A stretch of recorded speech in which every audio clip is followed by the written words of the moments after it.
আল্লাহ নবী সাল্লাল্লাহু আলাইহি সাল্লাম তিনি বলেছেন, একজন মানুষ যখন রমজান মাসে রোজা থাকে, রমজান মাস যে ব্যক্তি পাইল, রমজানের সিহরি করল, রমজানের ইফতার করলো, রমজান মাসে রোজা থাকলো, রমজানের তারাবিগুলো নামাজ আদায় করলো, অর্থাৎ আল্লাহর সমস্ত হুকুমগুলো পালন করার পরে সে যখন ঈদুল ফিতরের নামাজ আদায় করলো, আল্লাহ নবী সাল্লাল্লাহু আলাইহি সাল্লাম বলেন সঙ্গে সঙ্গে মহান আল্লাহ রাব্বুল আলামিন তার জীবনের সমস্ত গুনাহ খাতা মাফ করে দেয়। সুবহানাল্লাহ।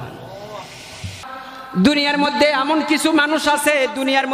কিছু মানুষ আছে, রমজান আসার পরে, রমজান আসা মাত্রই আমরা 5 ওয়াক্ত নামাজ পড়ি না, কিন্তু 5 ওয়াক্ত নামাজ ধরলাম। রমজান আসা মাত্রই আমরা, কেউ সিহরি খাওয়ার অভ্যাস ছিল না, বরকতময় সিহরি আমরা গ্রহণ করলাম। রমজান মাস আসা মাত্রই ইফতার করতাম না, মাগরিবের নামাজ পড়তাম না, কিন্তু মাগরিবের নামাজ পড়া শুরু করে দিলাম। রমজান মাস আসছে, এই জন্য আমি একজন মানুষ, হুজুর মানুষ দেখলে সালাম দেই, মুরব্বী দেখলে সালাম দেই।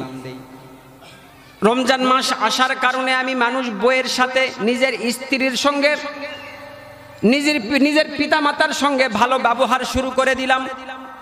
রমজান মাস আসার কারণে আমি ব্যবসা করি, ব্যবসাতে মিথ্যা কথা বলা ছেড়ে দিলাম।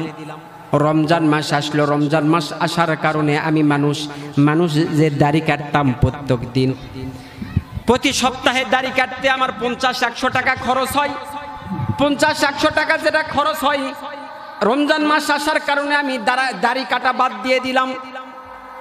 তার মানে আমি আপনাদেরকে বুঝাইতে চাইলাম, রমজান মাস আসার কারণে আমরা অনেক খারাপ কাজ বাদ দিয়েছি। ঠিক না বা ঠিক? কথা বলতে হবে, ঠিক না বা ঠিক? অনেক খারাপ কাজগুলো বাদ দিয়ে দিলাম। সম্মানিত হাজিরিন, এখন মহান আল্লাহ রাব্বুল আলামিন বলছেন, ওগো দুনিয়ার মানুষেরা, তোমরা ওই মেয়ের মতো হইও না যে মেয়েটি সারাদিন কষ্ট করলো, সারাদিন সুতা জড়াইলো, সুতা জড়িয়ে আবার সন্ধ্যা বেলায় আবার যে সেই করলো, ওই মেয়েটি যেমন সারাদিন কষ্টটা বিফলে গেল।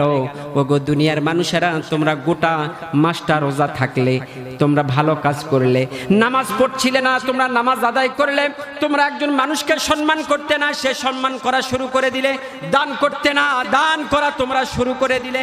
ও দুনিয়ার মানুষেরা, তোমরা শুনে রাখো, তোমরা এই রমজান মাস চলে যাওয়ার পরে তোমরা এমন কিছু কাজ করিও না যে কাজের কারণে ওই মেয়ের মতো শুধু কষ্টটাই, সারাদিনের কষ্টটাই শুধু কষ্ট থেকে গেল। তোমরাও মানুষ, রমজান মাস চলে যাওয়ার পরে এমন কোনো কাজ করিও না যে রমজান মাসে যতগুলো ভালো কাজ করলে সমস্ত ভালো কাজগুলো বিফলে চলে গেল।